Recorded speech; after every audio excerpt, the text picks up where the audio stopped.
Good evening, ladies and gentlemen. Bonjour, Quay. It is a great honor to be back here in Summerside. I want to say thank you to many of our special guests and to welcome their honors.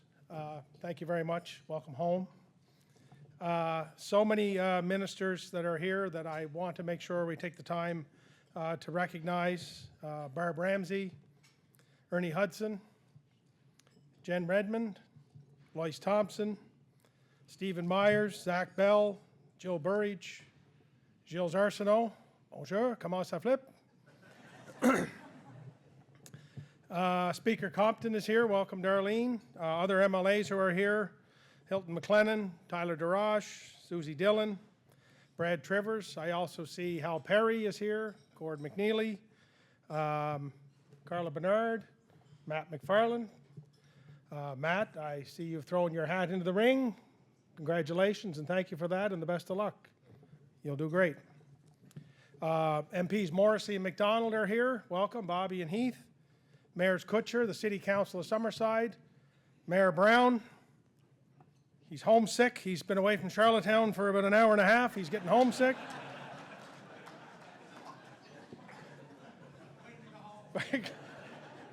We're glad to have you here. Rotarians island-wide, ladies and gentlemen, and all those who are tuned in at home, thank you very much for being here tonight for the State of the Province address. It is always a wonderful privilege to speak to such a dedicated and engaged audience, a group that not only exemplifies service above self, but embodies the resilience and hope that defines our proud island province. I guess to begin by stating the rather obvious, it's been quite a year since we last gathered.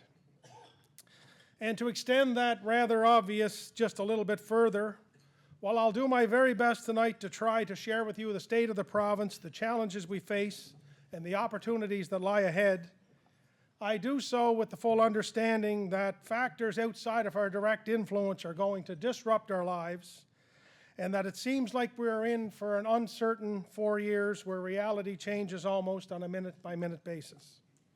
I speak, of course, about the new administration in the United States of America and the direction that administration is intent on pursuing, a direction that I think is fair to say is, to put it as diplomatic as I can, not going to follow the normal conventions we have known and understood since about World War II. We're in for a time of great upheaval and great uncertainty. That which we always thought was normal is now anything but. So I guess let's begin there. If I were to try to simplify what I feel the theme of this speech is and how I feel the year ahead will be, it might be this. We will face strong headwinds. We will have to adjust our sails very often as needed, but we will be okay.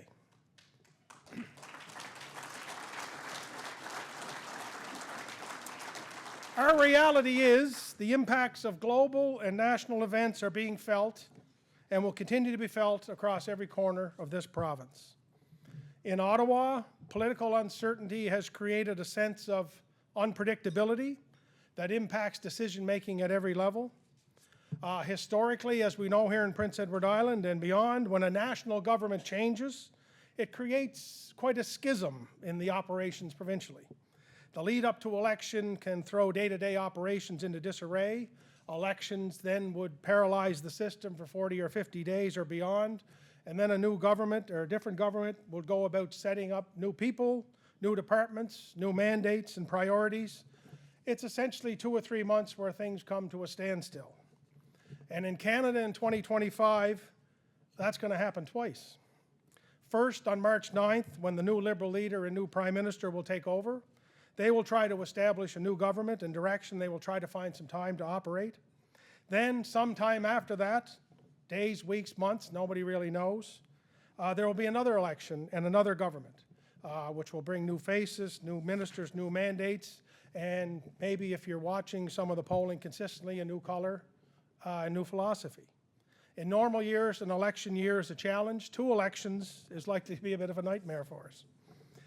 Then when you look south of the border in the United States, where our largest trading partner is facing its own political and economic challenges, the recent election of President Trump, a leader, and try to be careful with all these words because he does seem to watch and listen. I don't know why, but a leader known for being difficult to predict adds to this uncertainty. And maybe that's even putting it lightly. You know, the best way to probably say it is he takes uncertainty to the top of the CN Tower and drops it down to the pavement below. I think really, in reality, it's only been 8 or 9 days we've been in Trump 2.0, but it seems like forever already. These are the days when I think we all long for just plain old uncertainty. And I've heard many people say that the best thing we could do is ignore him, but one thing about the president, he's proven very hard to ignore, and those who try to ignore him sometimes do at their own peril. For the next 4 years, we'll be navigating the complexities of dealing with a partner whose policies and priorities can and likely will shift rapidly. This unpredictability creates significant challenges as we work to protect our trade relationships, maintain our economic strength so that we can maintain and provide stability for islanders. The threat of a 25% tariff on Canadian goods could have and may have devastating consequences to our agriculture, fisheries, and manufacturing sectors. For our potato farmers, this could mean significant disruptions to exports, while our lobster fishers might face challenges in maintaining their foothold in U.S. markets. The bioscience sector, a growing and innovative industry for Prince Edward Island, could also see barriers to its expanding trade. These tariffs won't just harm individual industries, they will ripple through our economy, impacting communities from tip to tip and threatening livelihoods. That is why maintaining open trade and advocating for PEI's interest is not just important, it's essential to safeguarding our future. This political turmoil, both in Ottawa and Washington, has significant implications for Prince Edward Island, creating uncertainty not just in trade, but also in the policies and the supports that islanders rely on. These pressures, ladies and gentlemen, touch us all. They affect farmers, fishers, and small businesses, yes. They influence also the ability of government to deliver services, and they amplify the uncertainty that we all feel. I want to be clear, and let me be clear. You can take comfort in knowing that your government isn't going to lay down and roll over during these uncertain times like we always have. We will stand up and fight with you and fight for you because that's the island way.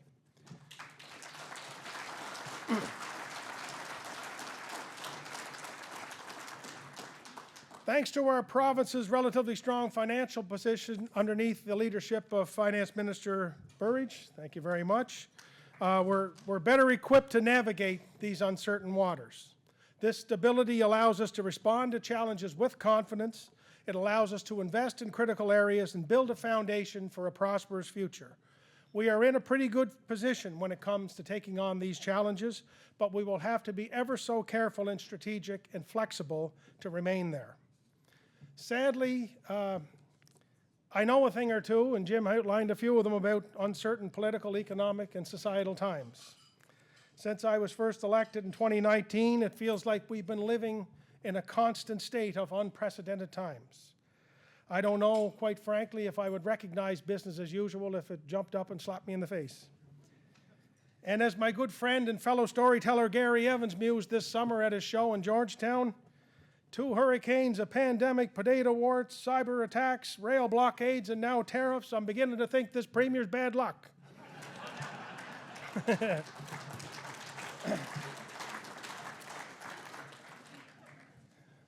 But this isn't just the premier. We've all walked these uneven steps together, and that is what it's going to take to face these next uncertain steps in front of us. We are strong and resilient. We have found ways to adapt and overcome. These challenges demand further resilience and innovation, and they will require all of us as islanders to again rise to meet the moment. I know we can, we always have, we always will, and we will do it again. And as we navigate these uncertain times, it's important to recognize that our past provides us the important lessons and also a sense of direction. The challenges we face today are certainly not new, and the strength we have shown as islanders in overcoming adversity is a familiar path that we have walked many, many times, and it will continue to guide us. In those scary first days when COVID-19 first arrived, we found ways to adapt and eventually thrive. Prince Edward Island became a beacon of safety in the Atlantic bubble, showing the country and the world what resilience and collaboration look like. When potato wart threatened a pillar of our economy, our potato industry, islanders came together with determination. Farmers, scientists, and all levels of government worked to protect our markets and to ensure that our agriculture sector remained resilient and globally respected across the board. When Hurricane Fiona struck, devastating our island, changing our forests and our coastlines and making our familiar home feel almost unrecognizable, islanders responded with compassion and resilience that defines us and has always defined us. Neighbors helped neighbors, friends supported friends, and together we rebuilt homes, we rebuilt businesses, and we went about step by step rebuilding our lives, and that's why this is the greatest place to live, work, and raise a family in the entire world.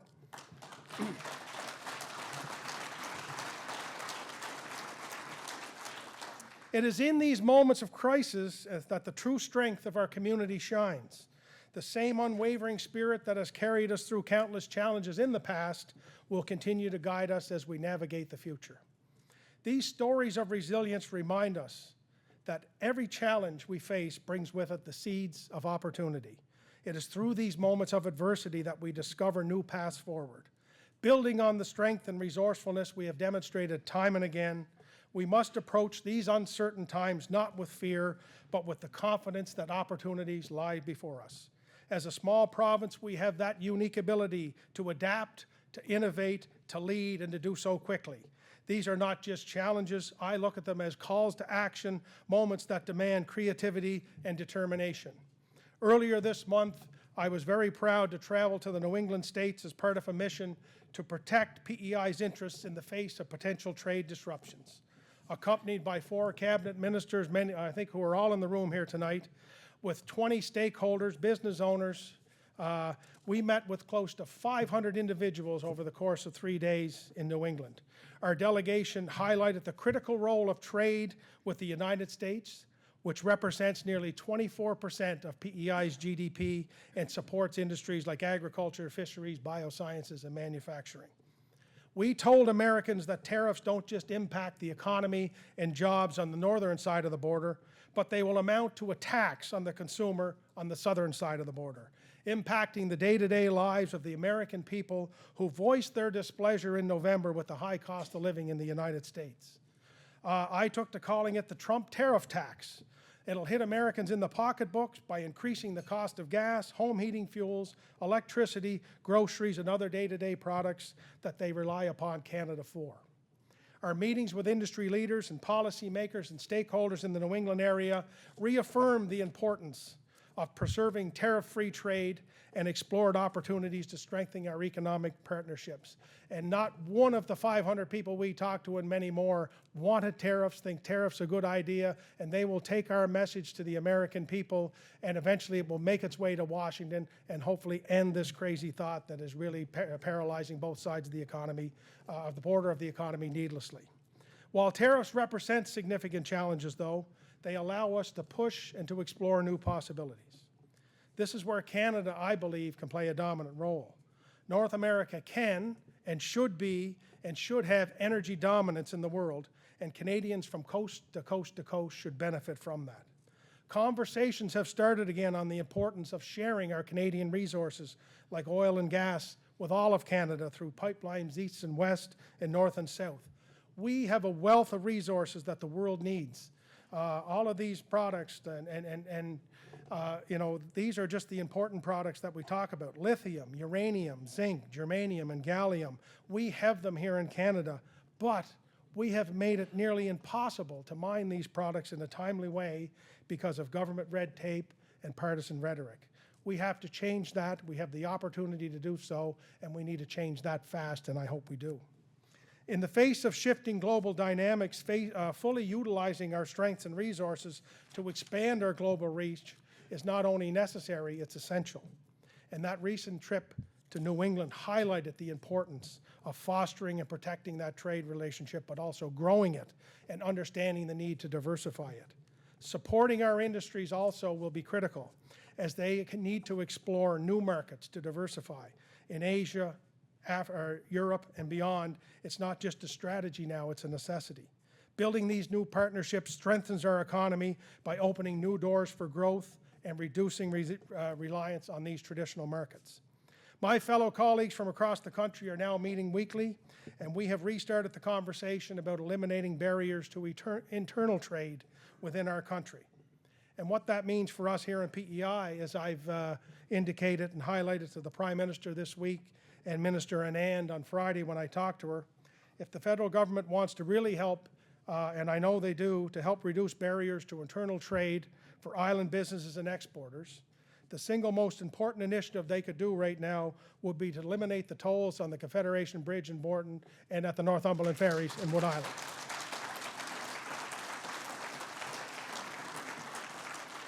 So that goods can come and go past our shores without the added burden of tolls increasing the cost of doing business here in Prince Edward Island. So I wrote to the Prime Minister last week following our meeting about removing the tolls, and I spoke with Minister Anand on Friday to reiterate the importance of this, because now more important than ever, this has become critical.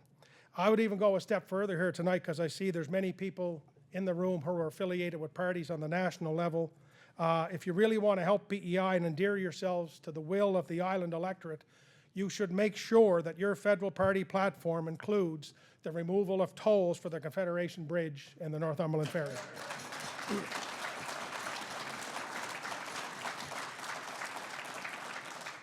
Increasing internal trade will help, but it cannot make up for the deficit that we will be hit with in losing U.S. markets. Innovation will need to be the cornerstone of our success.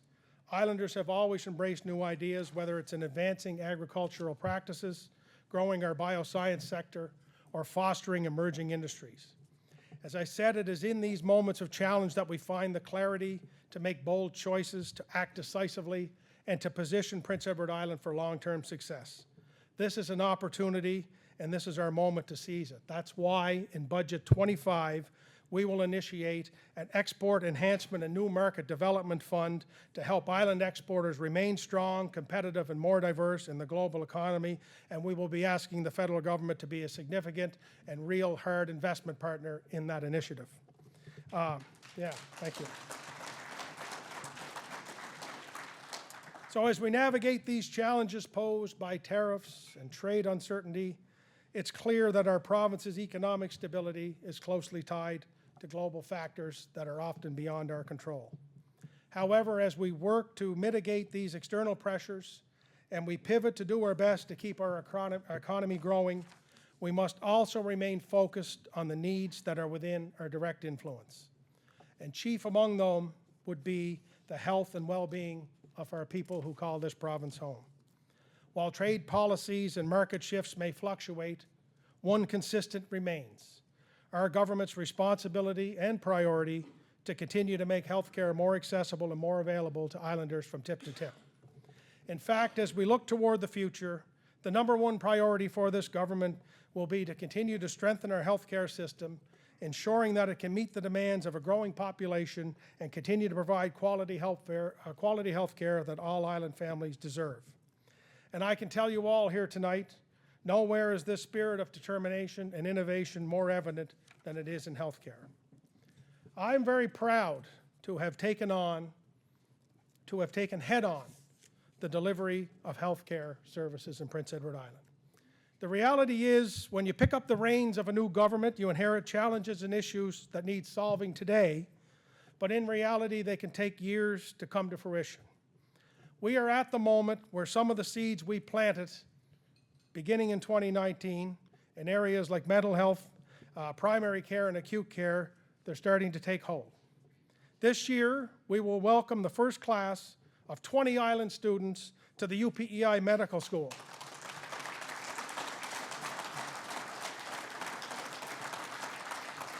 This is a milestone that reflects our commitment to training the next generation of healthcare professionals right here on the island.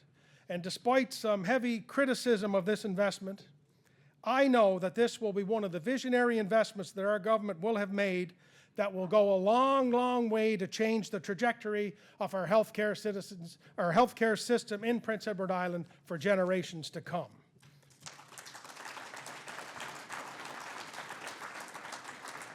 That makes enduring the criticism worth it in my books.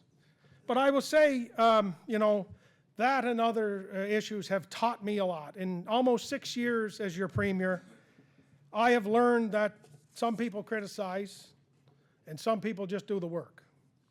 And I'm proud to stand here before you tonight and saying that I haven't spent 1 second of my time in almost 6 years criticizing any of my opponents. I haven't fought with anyone. I've worked with all parties of all political stripes, municipally, provincially, federally, and now internationally.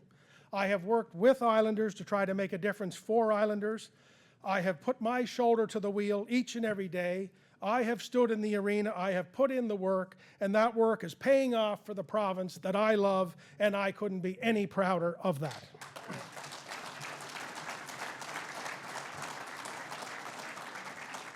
And let me say this as it pertains to healthcare. We have to live in the reality of now. If we want to find success, we need to continue to adjust what we do, how we do it, where we do it, and who does it. In fact, I believe that anyone who stands with the belief that we need to just keep providing the same health care under the same realities as when Tommy Douglas first introduced universal health care in Saskatchewan in 1961 is not being open and honest with our reality. And I fear it will only ensure that Islanders will remain underserved and underappreciated when it comes to their growing health care desires. So I'll be clear. Under my leadership, healthcare services will always be publicly funded, whether it's in the ER at the Queen Elizabeth Hospital, whether it's in the back of an ambulance on Highway 2, on your doorstep, or in the surgical suite at the Cataract Clinic in Charlottetown, or in the future MRI Center right here in Summerside. It will always be paid for by us. And I will utilize every healthcare resource, every asset, every professional, and every piece of technology at our disposal to provide quality healthcare to Islanders from North Cape to East Point and to all points in between. Ladies and gentlemen, Islanders, we are too small to be divided. We have too many needs to leave high-end professionals underutilized. We are too small to be distracted by turf protection and narrowly defined scopes of practice. We need all hands on deck because all hands on deck make light work.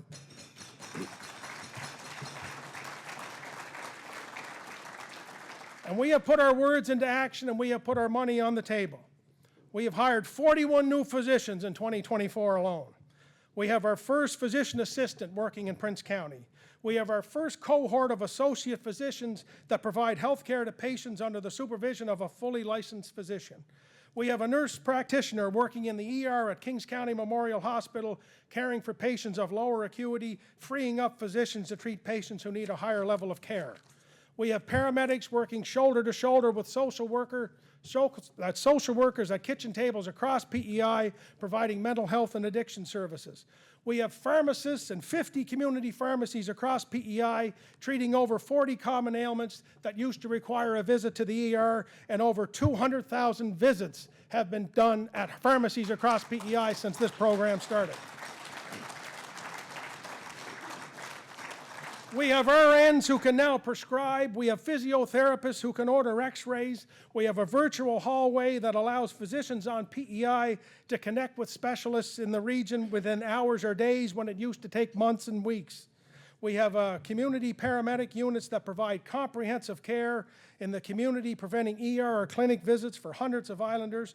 We're paying the full tuition for Island students who enroll in programs like RCW, LPN, and paramedicines, and we're guaranteeing them a job on the front lines in PEI when they graduate.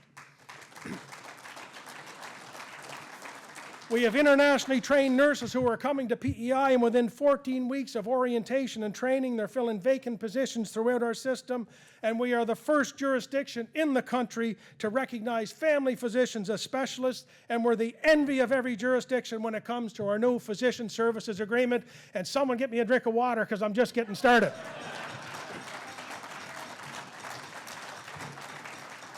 I mentioned the Cataract Clinic earlier. Last month alone, staff performed nearly 400 surgeries. One of those surgeries was for a woman from Summerside named Sarah.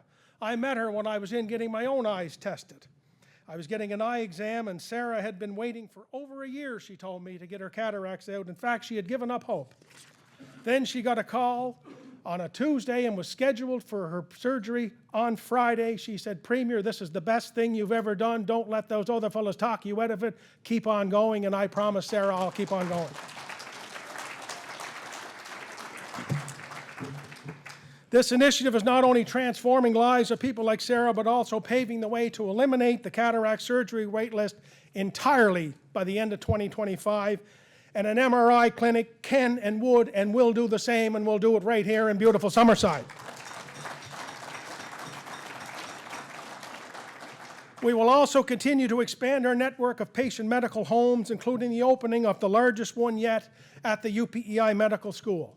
Once fully implemented, this facility will serve nearly 10,000 patients, offering a wide range of integrated healthcare services to Islanders. There will also be other new medical homes come online in 2025 and beyond. As we onboard more and more patients, these investments, these innovations will continue to reshape how Islanders receive care, bringing us closer to a more accessible and effective healthcare system that all of you need and all of you deserve. And these accomplishments are part of a broader strategy to enhance healthcare delivery. We're always looking for innovative ways to tackle the issues that we're facing in healthcare.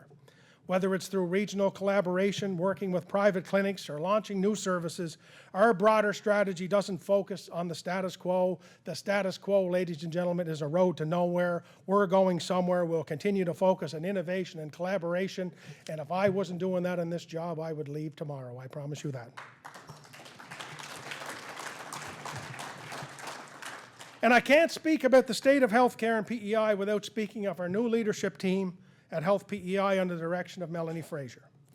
We now have a health authority who listens directly to Islanders, to people like you, and they're taking that feedback very seriously. They aren't nodding their heads and walking away and forgetting about it or thinking they know better than you.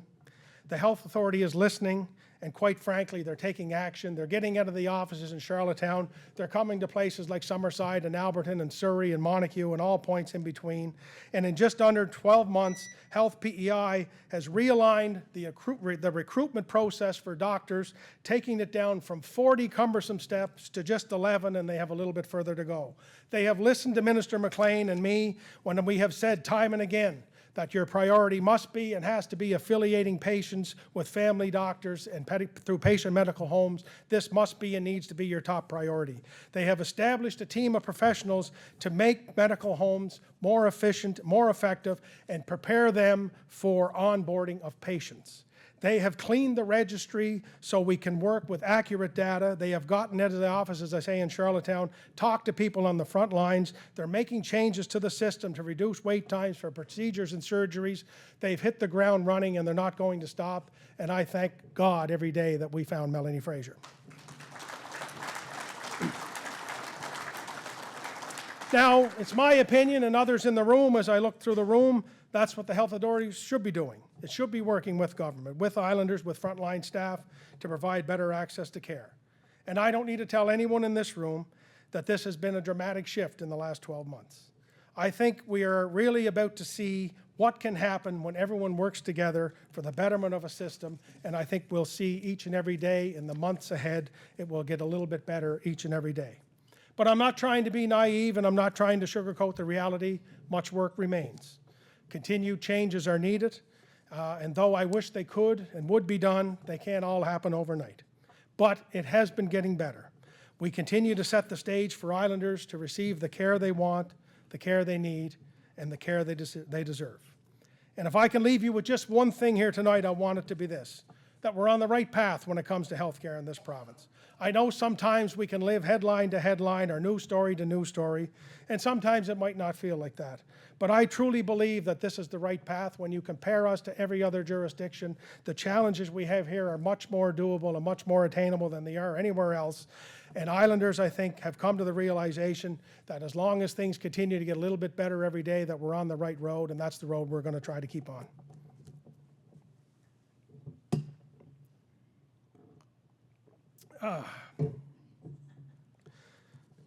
I see Jill Burry's looking at her watch. I hope you're not in a rush. What? I hope you're not in a rush. While ensuring access to quality health care is essential for the well-being of every individual in our province, it's equally important that we address the broader needs of our communities, specifically the growing demand for affordable and accessible housing. Just as health care is foundational to a strong society, so too is stable housing. Whether it's young families looking for their first home, seniors looking to downsize, or workers seeking affordable rental options, the lack of available and affordable housing is a challenge that has been front and center the last few years, not just in Prince Edward Island, in Atlantic Canada, but across our entire country. And over the past few years, we've made great strides to address housing shortages and improve affordability for Islanders. While we have seen progress, we know much work still remains. In 2024, though, we saw tremendous growth in our housing starts, almost 700,000 province-wide, a number that hasn't been seen in this province since the 1950s. And almost a third of those were right here in the western capital of Summerside.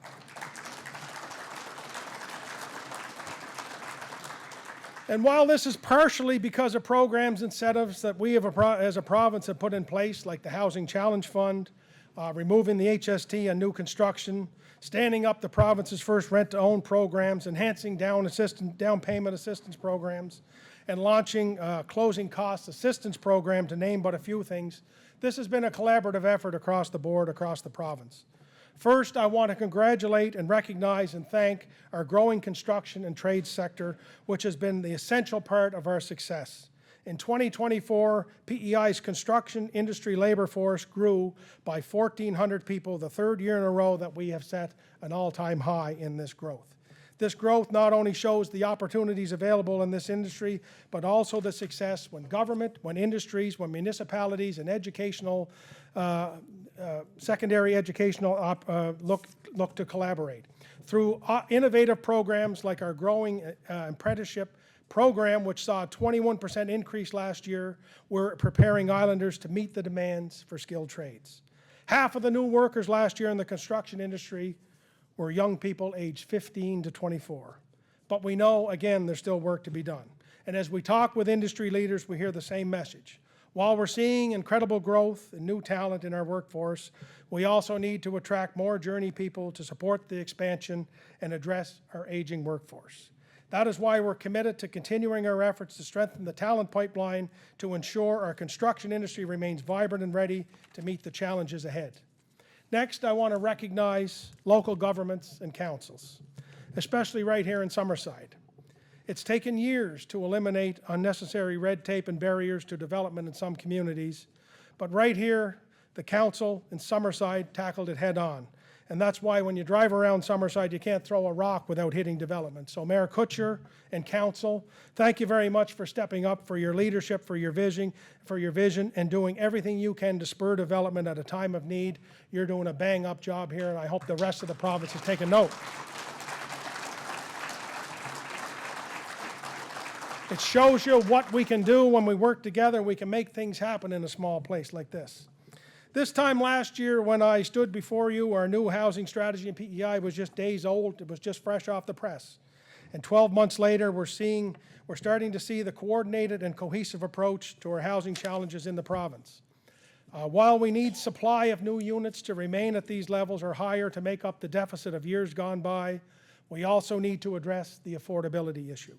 Part of that will come through nonprofit and community groups acquiring units and keeping them affordable, and our government is starting the work on this right now under Minister Myers, and more details will be shared in the coming weeks, but this will be a program that will be aggressive, it will be island-wide, and it will be designed to get things done for the people who need it the most. So Minister Myers, get to work, please.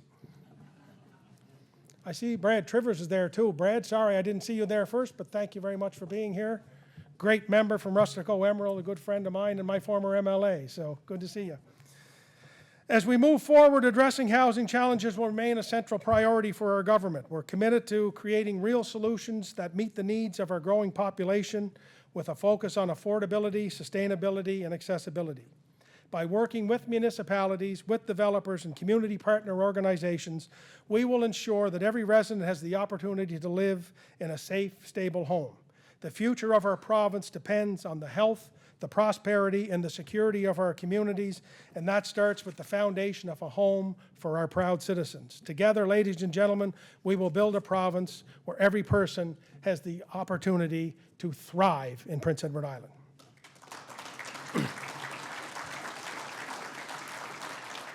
You know, trade, tariffs, healthcare, and housing are definitely the top priorities for our government as we move into the next stages of 2025. But I couldn't stand here tonight before all of you and provide you with a State of the Province address without speaking to you about population growth and workforce. Again, just last year, before the State of the Province address, our province made changes to our immigration programming based on what we were hearing from Islanders. We heard that growth was happening just a little bit too quickly, that we needed time to catch up and grow on things like healthcare, housing, and critical infrastructure. We made these changes carefully, knowing there will be impacts to our workforce and to our economy.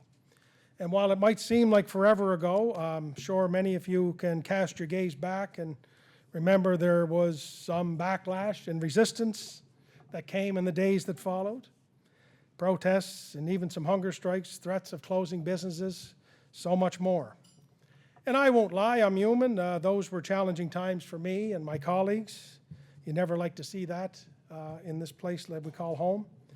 But we remained steadfast in our decision because it was the right decision. And I can honestly say in front of you here today that those changes were needed and those changes have helped. Because the reality was, and is, we were growing too quickly. You knew it, I knew it, and things had to slow down. And ironically, after much criticism from some of our MPs, not the two that are here, our federal counterparts made similar announcements in the months to follow. So bad was our decision, they followed it. And just last week, they made another announcement that there will be further reductions to immigration targets for our province in 2025. So now let me, before I go any further and before anyone begins to tweet out and take these comments out of context, I want to be clear. As a province and as a country, for us to grow, our population needs to grow and immigration needs to grow, and it's a good thing. Growth is always better than decline, always. However, for a small island like ours, managed growth is what we need, and that's exactly what we're trying to do with our population framework. Our population in 2024 has still grown, just not at the same rate as it did in years past. And you know that our workforce is still growing.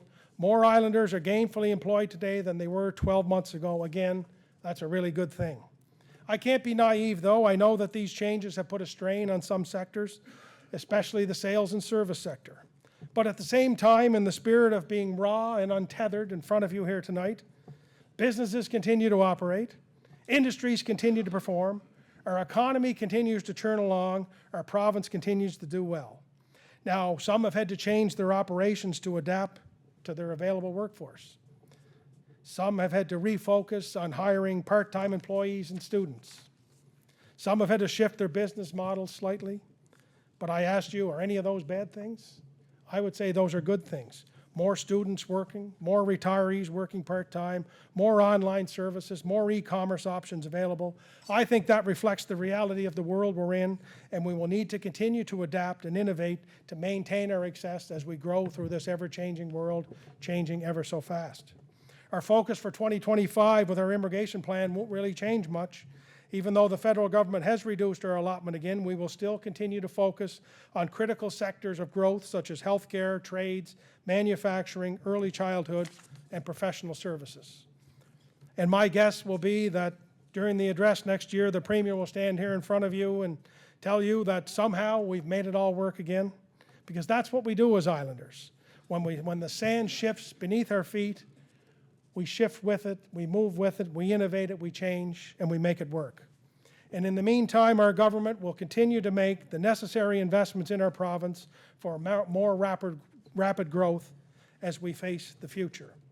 Minister Burridge, who I mentioned earlier, delivered an historic capital budget in the legislature this fall, which clearly signaled our priorities, and that is to pass investments in critical areas as quickly as possible. Building new and renovating existing schools across the province We will be expanding Queen Charlotte, renovating West Isle, replacing Georgetown, and building 2 new elementary schools in Charlottetown to address our most urgent capacity needs. We're building more community health centers like just up the road here in Summerside. We're expanding healthcare infrastructure at Prince County Hospital and Queen Elizabeth Hospital to accommodate for a teaching environment connected to the UPEI Medical School. We're expanding long-term care beds in public and private homes so we can continue to alleviate pressures in our hospital inpatient units. We're building over 450 social housing units so we can work towards eliminating those on the housing registry, and we're updating critical community infrastructure like roads, bridges, and highways, and we're going to do even more to continue to make sure our economy rolls along and we're meeting the infrastructure needs of our province. By expediting these investments, we can and we will get back to a more rapid growth so we can continue to thrive as a province, but it will be much more manageable since these investments are to be completed in a timely manner. These increased investments in critical infrastructure will also allow us to grow our economy in other areas, especially tourism. Let me touch on tourism for a second, for a minute before I do wrap up. Maybe I'll go off script for a second. Been a lot of attention on the tourism sector this fall, and in particular the new deal we signed to help promote our province. And I did want to take a moment or two to clarify the record. Our tourism sector, as you all know, is one of our most critical economic drivers. And for decades, we have asked that sector to keep growing and keep producing more tax dollars to help fund things like healthcare and education and public services, but their marketing budget never really increased along with the need and ask we were putting forward to them. So as you're aware, based on the recommendation of those in the tourism sector, taking direction from the tourism industry, we made an investment to make our province the official travel destination of the National Hockey League. Yeah, thank you. And while I understand that too has been met with some criticism, let me share some facts and insight about our tourism sector from this past year. Bridge traffic at the Confederation Bridge was up 11% over our best baseline year ever in 2019, another record-setting year for the Confederation Bridge. In fact, 10 out of 12 months set new records for traffic in 2024, to be exact. Air traffic at the Charlottetown Airport was up 7% overall compared to 2019, and 4 record-setting months in May, June, July, and August. Cruise traffic at the Port of Charlottetown shattered their previous record in 2019 by an increase of over 20% in 2024. And while we know the ferry service in Wood Islands had, Darlene, to put it nicely, a challenging year, I don't want to use the language that you've used to describe the year. We do have some hope on the horizon because the new vessel arrived in Pictou yesterday that will restore 2 ferry service to the Northumberland ferry service between Wood Islands and Caribou. And ladies and gentlemen, our newest minister, Zach Bell, informed me today that our overall visitation numbers will be released later this week, and guess what? We're going to shatter another record or 2 when he makes that announcement later this week. Our investment is paying off and will continue to pay off. Now, I've heard it said, and some even said it was written, that we partnered with the NHL because the Premier likes hockey.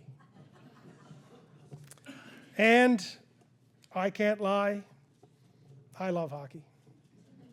I love it. My happy place is standing with what my son calls my pogie coat at the glass, watching the North River Flames AA under-18 team play hockey. That's my happy place. But you know what I love even more? Record tourism numbers that bring record investment to the PEI Treasury so that we can make record investments in healthcare, education, and housing for Islanders. That's what I love. That's what motivates me. Others can and will criticize, but I'll just say this. Thank you to the people in the industry for working extremely hard to deliver another banner year for the PEI economy. We look forward to 2025 being another record year because we're focusing on building stronger and targeted new markets, and tourism can continue and will continue to be positively contributing to our economic success right here in Prince Edward Island. And this is an industry from West Point to North Cape to Victoria to Stanley Bridge to Surrey, even Charlottetown, Mayor Brown, even Charlottetown, Georgetown, Murray River, Point Prim, and all points in between. And I will also say this to those in the tourism sector: for as long as I have the privilege of holding this position, you'll have a friend and a strong, willing partner in the Premier's chair in Charlottetown. That's my offer.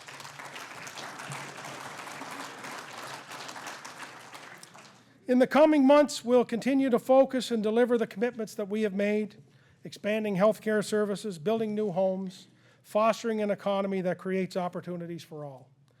Tonight, as we reflect on where we are and where we're going, let us remember that the path forward is one that we create together. In the face of uncertainty, let us choose to act with courage and hope. Let us rely on our island kindness and goodness that has sustained us for centuries. Let us cultivate the courage to face our challenges head on.